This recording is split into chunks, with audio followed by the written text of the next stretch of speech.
Halo semuanya, terimalah salam kasih dalam zaman Namo Buddhaya. Dapat aneka macam fenomena alam dan kehidupan yang terjadi di sekitar kita. Fenomena tersebut bisa berupa fisik atau materi maupun yang bersifat abstrak. Tapi kalian tahu nggak sih sebenarnya siapa yang mengaturnya? Agama Buddha tidak membenarkan bahwa alam semesta diatur oleh sesosok dewa tertinggi atau Tuhan. Menurut ajaran Buddha, alam semesta dengan segala isinya diatur oleh hukum universal atau dhamma niyama yang berlaku di semua alam kehidupan. Dhamma niyama adalah hukum yang bekerja dengan sendiri, bekerja sebagai hukum sebab akibat. Dan segala fenomena yang terjadi di alam semesta ini, baik yang bersifat fisik maupun batiniah, dikendalikan oleh hukum kosmis atau niyama yang terdiri atas 5 jenis.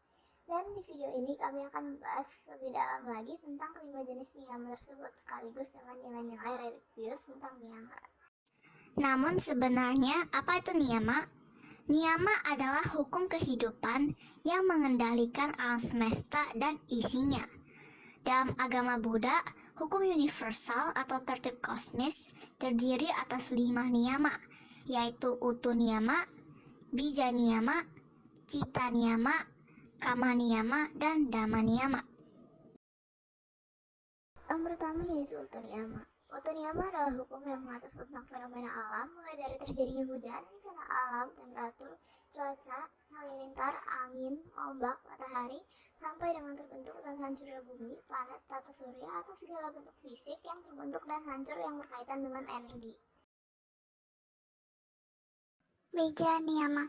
Bija niyama adalah hukum universal yang berkaitan dengan tumbuh-tumbuhan, yaitu bagaimana biji, stek, batang, cabang, ranting, pucuk, daun dapat bertunas, bertumbuh, berkembang, dan berbuah.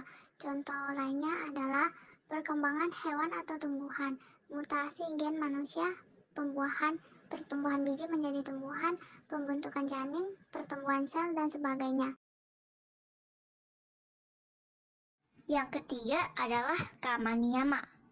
Kama niyama adalah hukum universal tentang karma atau perbuatan. Kama niyama dikenal sebagai hukum yang berkaitan dengan moral atau sering juga disebut hukum karma. Hukum karma adalah hukum perbuatan yang didasarkan kehendak atau niat. Melalui hendaklah seseorang melakukan sesuatu dalam bentuk perbuatan, ucapan, dan pikiran. Hukum karma juga dikenal sebagai hukum sebab akibat perbuatan. Maka, jika kita berbuat baik, maka menghasilkan akibat yang baik. Namun jika kita melakukan perbuatan buruk, maka akan menghasilkan akibat yang buruk. Contoh peristiwanya seperti, sebab kita membunuh makhluk lain, maka mengakibatkan umur kita pendek. Dan tidak melakukan pembunuhan menyebabkan umur kita panjang. Contoh lain seperti, pencurian menghasilkan kemiskinan, sedangkan pekerjaan yang jujur menghasilkan kemakmuran. Jadi berdasarkan hukum ini, kita semua harus berhati-hati dalam pikiran, ucapan, dan perbuatan kita, sehingga kita semua bisa hidup dengan bahagia dan bebas dari penderitaan. Cita niyama. Cita niyama adalah hukum universal tentang pikiran atau batin. Misalnya proses kesadaran timbul dan tenggelamnya kesadaran.